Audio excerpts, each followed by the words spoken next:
जय हिंद। देखिए, आजादी के बाद पहली बार किसी महिला को फांसी लगने जा रहा है। फांसी देने की क्या प्रक्रिया होती है, राष्ट्रपति के पास किस तरह से क्षमादान किया जाता है, राष्ट्रपति किसके मतलब सलाह के आधार पर क्षमादान करते हैं और कितने प्रकार से क्षमादान होता है, इसको हम समझते हैं। अभी जो हालिया घटना हुई है शबनम का, वो उत्तर प्रदेश के अमरोहा जिला का एक मामला है। 15 अप्रैल 2008 को एक बहुत ही संपन्न घर की लड़की थी जिसका नाम था शबनम। वो अपने इकलौती लड़की थी, उसके पिताजी एक शिक्षक थे। उन्होंने बहुत नाजों से, जिस तरह से हर माँ बाप अपनी बेटी को पालते हैं, वैसे उन्होंने पाला था। उन्होंने अपनी बेटी को पढ़ा लिखा के एमए कराया था। लेकिन उस शबनम को अपने ही गांव में एक लड़के से प्रेम हो गया जो 8वीं फेल था, जिससे मिलने जुलने से शबनम के घर वाले ऐतराज जताते थे। लेकिन एक बार क्या हुआ, ये शबनम जो थी अपने घर वालों को, परिवार के सदस्यों को नींद की गोली देकर और अपने मित्र से मिलने चली गई वहां पर, और जिससे वो प्रेम करती थी। उसका नाम सलीम था, 8वीं फेल था। उसने इसे आइडिया दिया कि देखो तुम्हारे परिवार वाले जो है बीच में रोड़ा बन रहे हैं, एक काम करो अपने परिवार वालों को मार डालो। अब वो शबनम उसकी बात सुन ली और वो उसका सलीम जो था कहा कि हम चले जाते हैं, तुम एक काम करना मार देना। उसके बाद खुद शोर मचाना कि कोई मार के चला गया। शबनम आके देखी कि जो लोगों को नींद की गोली दी है वो सारे के सारे लोग अभी सोए हुए हैं। इसने अपने परिवार में 7 लोगों का कुल्हाड़ी से मार मार कर हत्या कर दिया। इसमें उसने अपने माँ बाप, 2 भाई, उनकी एक पत्नी यानी भाभी, एक भतीजा, एक मौसी की लड़की, 7 लोगों का निर्मम हत्या कर दिया अपने प्रेम के चक्कर में। बाहर ऐसा प्रेम, लातना मारो ऐसा प्रेम को। उसके बाद होशियारी देखिए, अपने आप को बहुत होशियार समझती है। उसने क्या किया, हल्ला करने लगी कि मेरे घर में मर्डर हो गया, हत्या हो गया। पुलिस आई, जांच करने लगी। तो पुलिस को पहले लग रहा था कि कोई बहुत बड़ा हत्यारा होगा जो मर्डर करके चला गया होगा, क्योंकि कोई भी एक महिला इतने निर्मम हत्या नहीं कर सकती है। लेकिन बाद में जब जांच हुआ शबनम का, तो शबनम प्रेग्नेंट निकली। अब शबनम की शादी नहीं हुई थी, प्रेग्नेंट निकली तो सीधा बात चला जाता है। बाद में शबनम ने खुद ही कबूल कर लिया कि उसने अपने बॉयफ्रेंड के बहकावे में आके मतलब उसने ऐसी हत्या किया है। शबनम का अभी एक बेटा भी है जो सलीम का, ये मतलब ताज उसका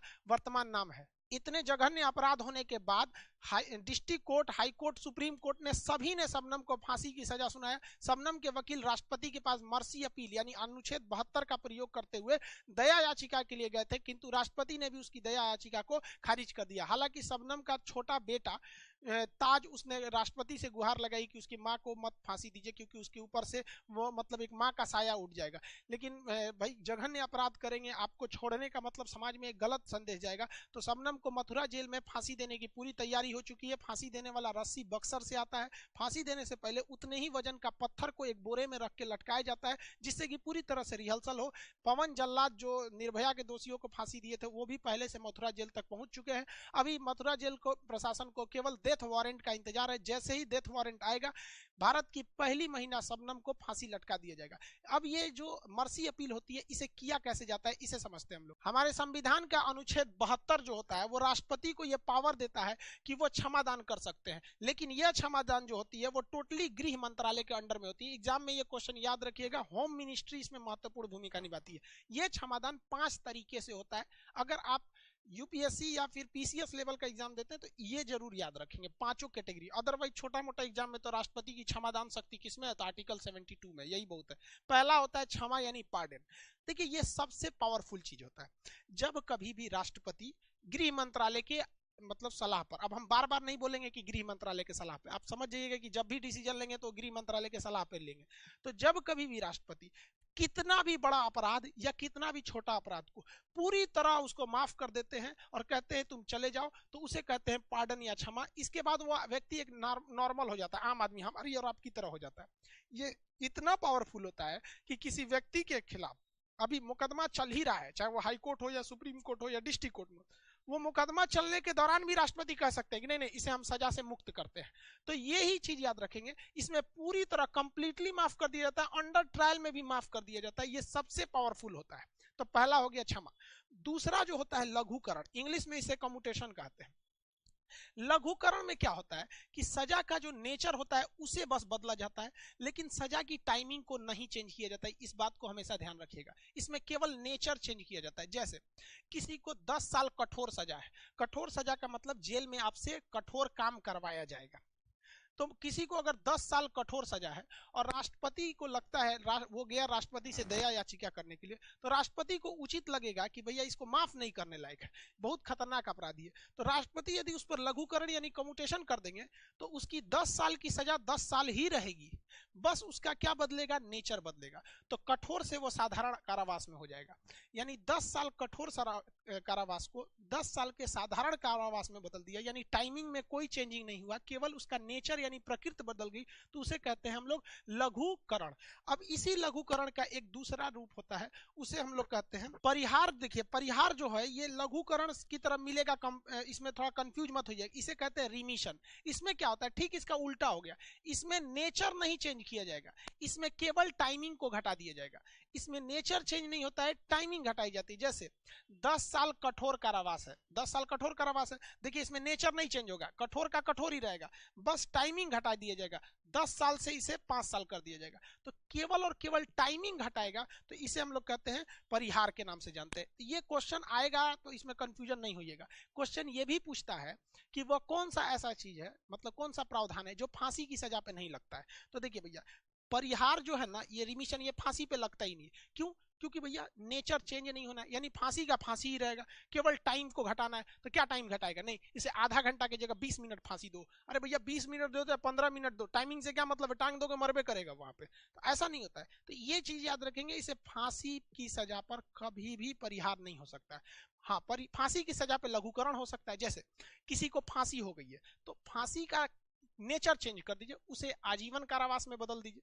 आजीवन कारावास में आप क्या कर सकते हैं, चेंज कर सकते हैं, तो वो क्या हो गया, एक तरह का लघुकरण हो गया, मतलब कैटेगरी चेंज करना, और इसमें केवल टाइमिंग चेंज करना। तो ये 3 समझ गए। अब चौथा और 5वां समझते हैं।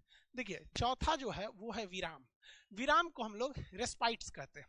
विराम कब लगाया जाता है, जब जेल में कोई कैदी है उसका हेल्थ खराब हो जाए, जैसे जेल के अंदर कोरोना हो जाए या उसे टाइफाइड हो जाए या बड़ी बीमारी हो जाए, तो उसकी सजा को कुछ समय के लिए रोक दिया जाता है और उसे नेचुरल मतलब जमानत टाइप में छोड़ दे सकते हैं, या फिर जेल में ही एक अलग से रखने की व्यवस्था कर सकते हैं। उसकी कैदी के नेचर पर डिपेंड करता है, ताकि जब वो स्वस्थ हो जाए तो उसे वापस जेल में लाया जाए। या फिर कोई प्रेग्नेंट महिला है उसके ऊपर भी विराम या रिस्पाइट लगा सकते हैं। जैसे शबनम केस में वो गर्भवती थी जब वो जेल में थी, तो उसे जेल मेनू के हिसाब से नहीं रखा जाता है। उसे क्या किया जाता है, एक मतलब जिस तरह से गर्भवती महिला को ध्यान रखा जाता है या एक मरीज को ध्यान रखा जाता है, तो उसमें किया जाता है। तो स्वास्थ्य आधार पर हम लोग विराम को लगाते हैं। अब 5वां नंबर आता है, ये सारा का सारा चीज अनुच्छेद 72 में ही है, याद रखिएगा, आर्टिकल 72।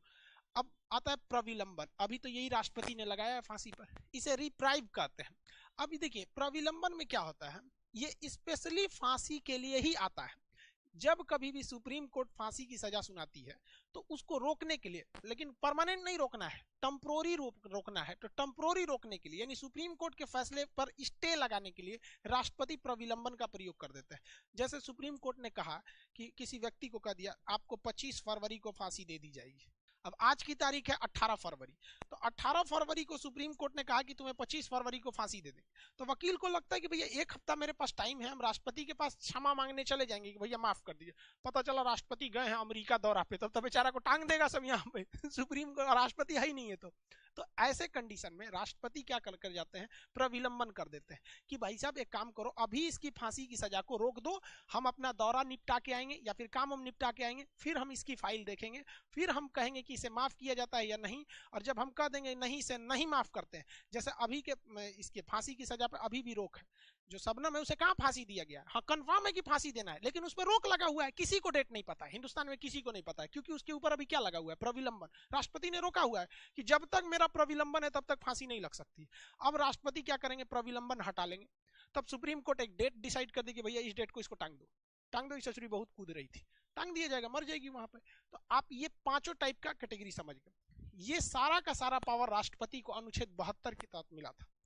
लेकिन राज्य का जो मुखिया होता है वैधानिक हिसाब से, संविधान के हिसाब से, वो राज्यपाल होता है। तो राज्यपाल को भी ये सारी शक्तियां मिली होती हैं, बट आर्टिकल अंतर याद रखेंगे, वो 161 के तहत मिलता है। तो राज्यपाल 161 के तहत क्षमा कर सकता है और राष्ट्रपति 72 के तहत। दोनों में अंतर क्या है, राष्ट्रपति किसी भी तरह की सजा को माफ कर सकता है जिसमें इंक्लूड है फांसी भी। राज्यपाल जो है सब सजा माफ कर सकता है, लेकिन फांसी की सजा को माफ नहीं कर सकता है। राष्ट्रपति जो है, क्योंकि वो तीनों सेनाओं का अध्यक्ष होता है, यानी तीनों सेनाओं के सबसे ऊपर राष्ट्रपति है, इसलिए कोई सेना का न्यायालय है जिसे कोर्ट मार्शल कहा जाता है, उसने कोई सजा सुना दिया किसी फौजी को कि तुमने नियम तोड़ा है, हम तुम्हें 10 साल की सजा सुनाते हैं, तो राष्ट्रपति उसकी सजा को भी माफ कर सकता है।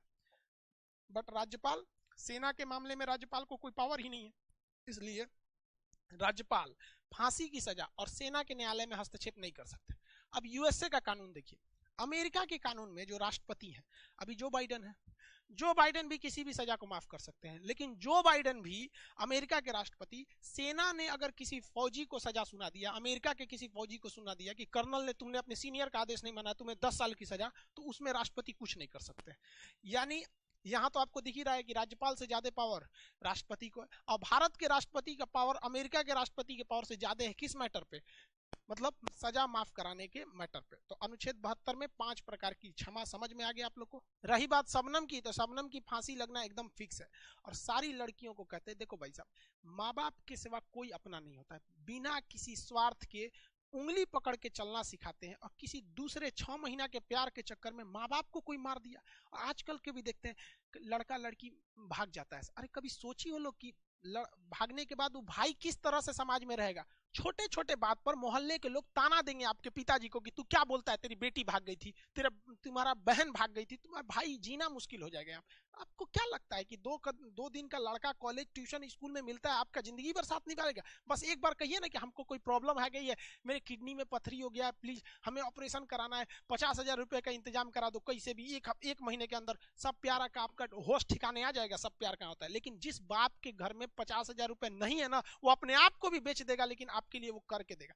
लड़कियों को 2-4 बात लड़के बोल देते हैं कि मुझे तुम्हारा साथ जिंदगी भर नहीं चाहिए, बस जब तक तुम्हारा साथ है तब तक ही जिंदगी चाहिए। लड़की खुजा रही है, वाह वाह वाह भाई शाहजहां है मेरे लिए, तो ताजमहल बनवा देगा, घंटा बनवा रहा है तो रहिए यहाँ पर। और माँ बाप को भी कहते हैं अपने लड़कियों को स्पेशली, भाई देखिए भारत का समाज पुरुष प्रधान है, यहाँ लड़का 10 गलती करता है तो लोग नहीं खोजते हैं, लड़की एक गलती करने लगती है तो सब खोजने लगते हैं उसको, ऐसे की ऐसी। तो माँ बाप को भी सही चाहिए, उनकी लड़की को भेजेंगे अपनी पढ़ने, जा पटना जा पढ़ लो, दिल्ली जा पढ़ो, आएगी तो देखिए अरे वाह कितना अच्छा हाथ में घड़ी है, 2000 का घड़ी है। मम्मी पूछेगी कहाँ से घड़ी ली बहू? तो मेरी सहेली गिफ्ट की है। सहेली गिफ्ट की है उसको? इतना पैसा रखा हुआ है सहेली को? इग्नोर करते हैं माँ बाप भी वहां पर। और जिस दिन घड़ी में तो पापा की लड़की परी लगेगी, और जिस दिन उड़ेगी तो पाप कहेंगे भाग गई लो हमारा बेटी। अरे शुरू से ध्यान दीजिए वहां पर, यहाँ पे। अरे यहाँ तो लड़का लड़की घर जाता है तो रास्ते में अपना चैट डिलीट करके जाता है, मोबाइल है यहाँ पे। तो सबको कहते भाई साहब, जो लड़के क्लास में पढ़ रहे होते हैं ना, यहाँ कोई लड़का लड़की नहीं पढ़ता है, माँ बाप के अरमान बैठ के पढ़ाई करते हैं, और उसको आप लोग रौन देते हैं।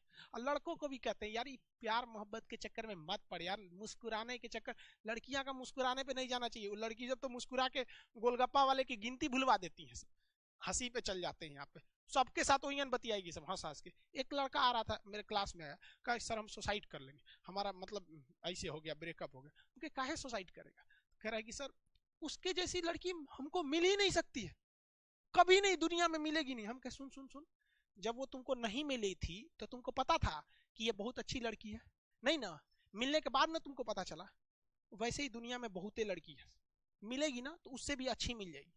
ऐसा नहीं कि ताजमहल से अच्छी कोई बिल्डिंग नहीं बनी, सब चीज होता है। लेकिन देखो भाई 75 आएंगे 75 जाएंगे, जिंदगी भर साथ वही देगा जो पापा खोज के लाएंगे। लड़का उड़का ब्रेकअप के चक्कर में, सीबीएसई वाले लड़कों का ना ब्रेकअप होता है ना तो अपना नस काट लेता है, और हिंदी मीडियम वालों का ब्रेकअप होता है तो पहाड़ काट देता है। वहां पे देखिए माझी को पहाड़े काट दिया वहां पे। तिरिया चरित्र पुरुषस्त्र भागम दैवो न जाना को तो मनुष्यम, एक औरत का चरित्र और पुरुष का तकदीर भगवान को भी नहीं पता होता है। तो भाई लड़का लोग मन लगा के पढ़ाई करो, लड़की लोग भी भैया पढ़ाई लिखाई करो, अच्छा से घर द्वार रखो, माँ बाप का नाम रोशन करो। ऐसा मत काम करो कि अगले दिन न्यूज बन जाए तुम्हारे लिए और माँ बाप का नाम शर्म से डूब जाए। आई होप आप राष्ट्रपति की क्षमादान शक्ति वगैरह समझे होंगे और लड़का लड़की पढ़ाई पे ध्यान देंगे। मिलेंगे नेक्स्ट क्लास में। जय हिंद।